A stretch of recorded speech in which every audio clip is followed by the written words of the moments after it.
গৌৰৱ গগৈৰ ল'ৰা ভাৰতীয় নহয় নহয় মই 100% কৈছো গ্যাৰেণ্টি দি কৈছো গৌৰৱ গগৈলৈ আপুনি যিখিনি প্ৰশ্ন কৰিছে উত্তৰটো পোৱা নাই পিছত পুলিচে মাতি উত্তৰ লৈ ল'ব পুলিচে ল'ব ছাৰ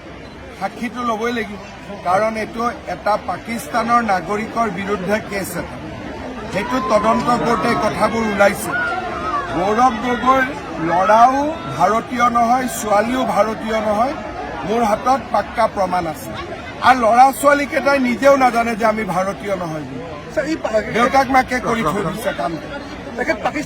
পাকিস্তানত যোৱাটো আৰু থকাটো কিমান দূৰ 100% ইয়াৰ এভিডেন্স মোৰ হাতত এভিডেন্স আছে ইয়াৰ ভিত্তিত কিবা কৰিব নেকি অবৈধভাৱে গৈছে এতিয়া আমি চাই আছো 15 দিন কি কৰি আছিলে তাততো কোনো টুৰিজিম প্লেচ নাই তাতেতো যি আছে সন্ত্ৰাসবাদীৰ আড্ডাই আছে এতিয়া আমি চেষ্টা কৰি আছো যে 15 দিন কি কৰিছিলে যোৱাটোতো 100% কনফাৰ্ম দেশ বিৰোধী কিবা কাৰ্যকলাপত জড়িত আছে বুলি তাতেতো দেশ প্ৰেমৰ কোনো কামেই নহয়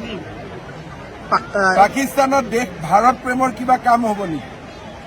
স্যাৰ পাকিস্তান হামলাৰ পিছতে ৰবাৰ্ট বাড্ৰায় মানে বিৰূপ মন্তব্য কৰেছে ৰবাৰ্ট বাড্ৰাই হওক গৌৰৱ গগৈয়ে হওক এই গোটেইবিলাকে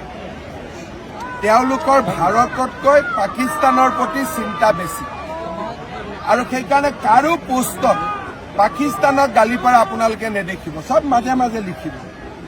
ডাইৰেক্ট একো নিলিখে চব মাজে মাজে স্যার আজি নির্বাচন অনুষ্ঠিত হয়ে আছে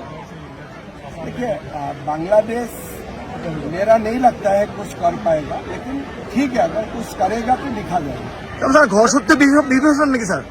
এতিয়া আপোনালোকে মোক এইবিলাক কথা মই ইমানখিনি কোৱাৰ পিছত বাকীখিনিতো আপোনালোকে লিখিব লাগে আপোনালোকে ক'ব লাগে স্যার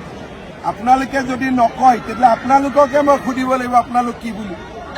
স্যার আজি প্রথম পৰ্যায়ৰ ঘটনাক লৈ ইতিমধ্যে কূটনৈতিক যিমানখিনি সিদ্ধান্ত লোৱা হৈছে ভাৰত চৰকাৰে লৈছে আৰু কাৰ্যকৰী কৰিছে কিন্তু যুদ্ধৰ যি সম্ভাৱনা দেখা গৈছে